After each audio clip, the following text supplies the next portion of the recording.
मंडल commission के दबाने के लिए कमंडल निकला।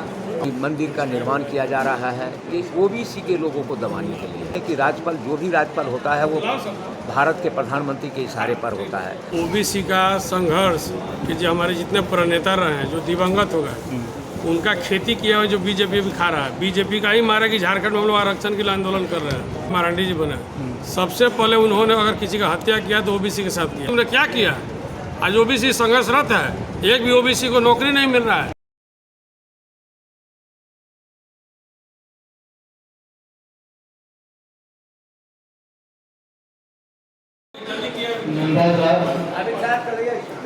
जल्दी कर दीजिए आबिद भाई। नंदन यादव जी को सुरेश जी स्वागत करेंगे।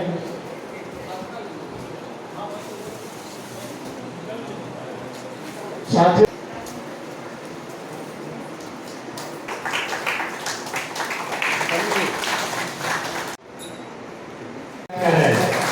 ओबीसी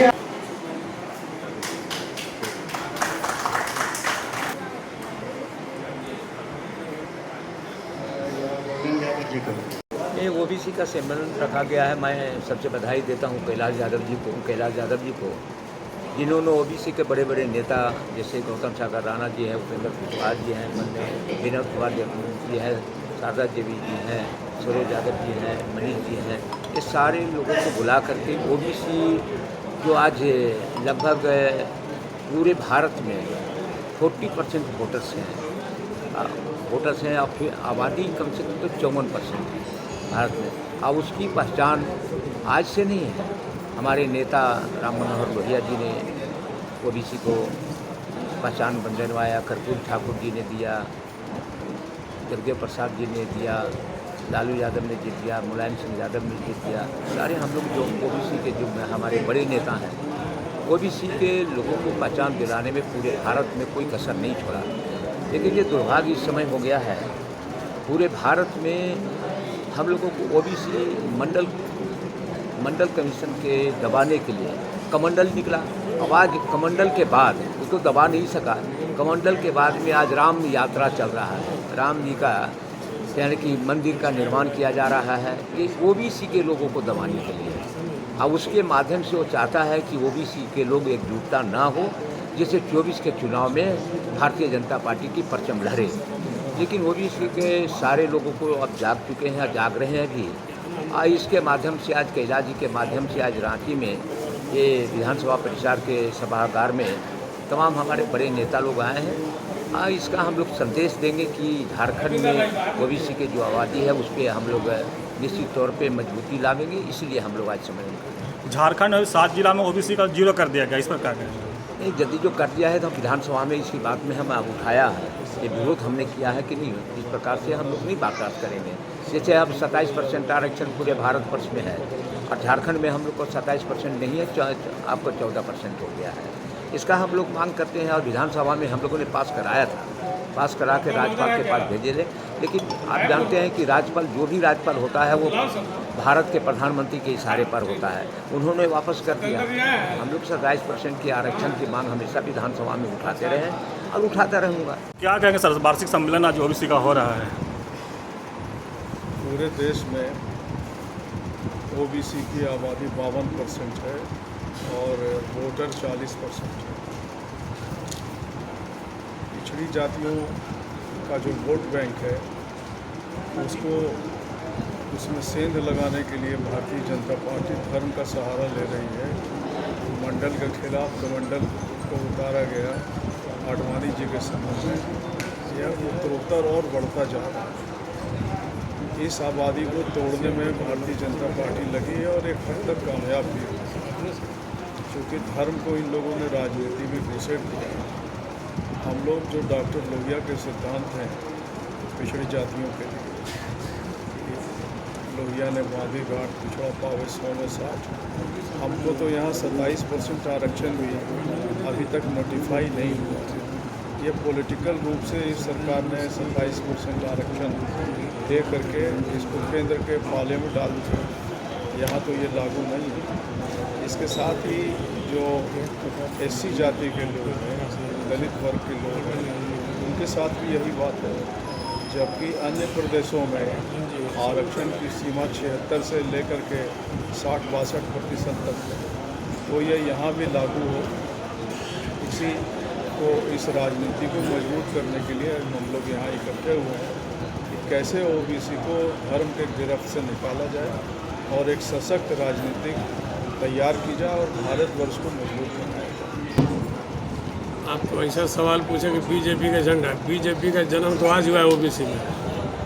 ओबीसी का इतिहास बहुत पुराना है, पौराणिक है। लेकिन आज के दौर में ना और ओबीसी का संघर्ष कि जो हमारे जितने प्रणेता रहे हैं, जो दिवंगत हो गए, उनका खेती किया हुआ जो बीजेपी भी खा रहा है। बीजेपी का ही मारा कि झारखंड में हम लोग आरक्षण के लिए आंदोलन कर रहे हैं।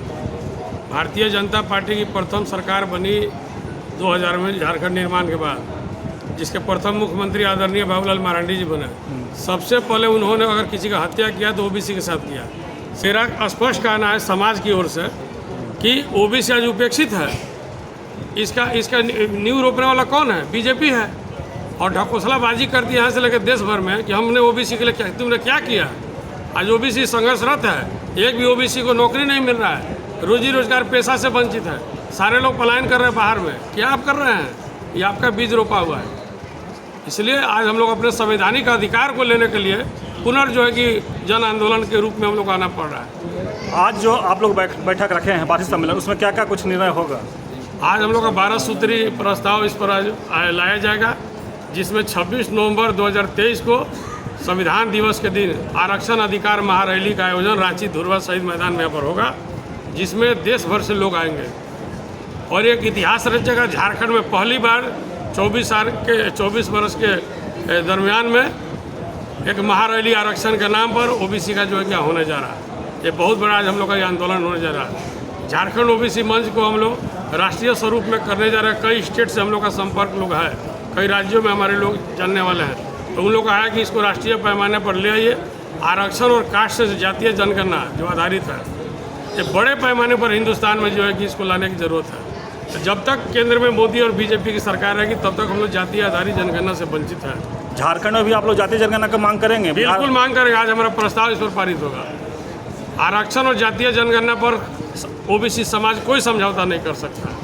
कई इशू है, विस्थापन आयोग बनाने की है, किसान आयोग बनाने की है, कृषि आयोग बनाने की है, महादलित आयोग बनाने का हम लोग झारखंड में मांग करने जा रहे हैं। जन लोकपाल यहाँ भी आना चाहिए, तभी जो है कि महिलाओं से और युवाओं का जो है कि सुरक्षा हो सकता है, विकास। जब तक झारखंड में शिक्षा चिकित्सा की मजबूत व्यवस्था नहीं होगा, घरेलू उद्योग नहीं लेंगे, तब तक झारखंड में विकास असंभव है। इस चीज़ को सरकार को ध्यान आकृष्ट करना पड़ेगा। कई हमारे बिहार से गणमान्य लोग आए हैं। पूर्व मंत्री विनोद कुमार यादव जी आए हैं, उपेंद्र प्रसाद पूर्व MLC हैं, वो आए हैं, उमाशंकर अकेला विधायक जी हैं, गौतम सागर राणा जी हैं, मनीष कई हमारे कद्दावर जो ओबीसी को जिंदा किया, ओबीसी की आवाज़ को मजबूत किया, भारत में एक पहचान दिया। बाबा साहब अम्बेडकर के आत्मा को उन्होंने जिंदा किया। ऐसे लोग आज यहाँ बैठे हुए हैं। ऐसे लोगों को हम लोग बुलाकर एक संदेश देने का काम कर रहे हैं। और इसका जो है कि हम लोग एक प्रस्ताव पारित करके एक जन आंदोलन का एक आगामी रणनीति हम लोग बनाएंगे।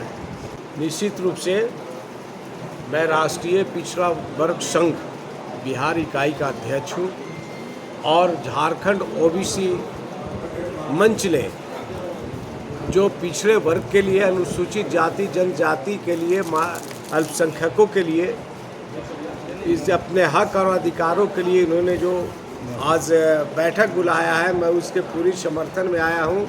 क्योंकि मैं साफ तौर से आपको बतलाना चाहता हूँ कि बाबा भीमराव अंबेडकर ने जो संविधान में जो कमज़ोर वर्गों के लिए, अनुसूचित जाति जनजाति पिछड़े वर्ग माइनॉरिटी के लिए जो उन्होंने संवैधानिक अधिकार दिया था, उसकी आज पूरी तरह से उपेक्षा हो रही है। उस अधिकारों के दिलाने के लिए और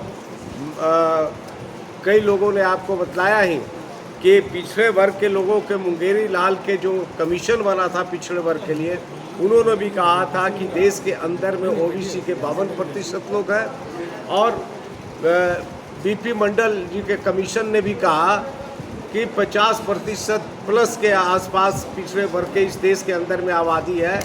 और उन्होंने कहा था कि कम से कम 27% अविलंब लागू किया जाए।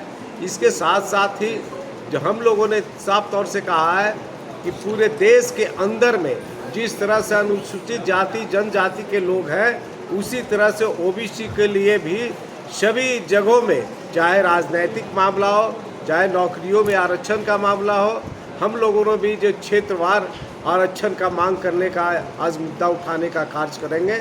और जो हमारा संवैधानिक अधिकार है, उस अधिकार के, चूँकि लोहिया जी के हम लोग अनुयायी हैं, उन्होंने कहा है कि 100 में 90 शोषित है, 90 भाग हमारा है ना। और इसी के तहत हम लोग इस मुद्दे को लेके पूरे आज ये मंच का गठन इन्होंने आरक्षण ओबीसी मंच के तहत समाज के तमाम वर्ग के लोगों को इकट्ठा करके किया है, जो हमारा संवैधानिक अधिकार है। हम लोकसभा और विधानसभा को भी आरक्षण करने के ओबीसी के लिए इस मांग करेंगे, अपनी बात को रहे, हमारा यही उद्देश्य है। सुरन जी ने या बाबूलाल मरांडी ने जो हमारा 27% जो ओबीसी का आरक्षण था, अनुसूचित जाति के लोगों का आरक्षण था, जनजाति का, उसको घटा दिया है। और ये केंद्र का मामला नहीं है। जब स्टालिन, जब तमिलनाडु के मुख्यमंत्री ने 70% आरक्षण दे दिया है, वर्तमान अशोक गहलोत की सरकार ने भी राजस्थान के अंदर में 70% का, इनको केंद्र से कोई अनुमति लेने की आवश्यकता है। राज्य को अधिकार है कि राज्य के जनता को, कमजोर वर्ग के लोगों को समतापूर्वक समाज के निर्माण के लिए हम इनको आरक्षण दें। परिचय एक बार दे दीजिए सर। मैं विनोद कुमार यादवेंदु, पूर्व विधायक हूँ और राष्ट्रीय पिछड़ा वर्ग संघ बिहार का इकाई का अध्यक्ष हूँ।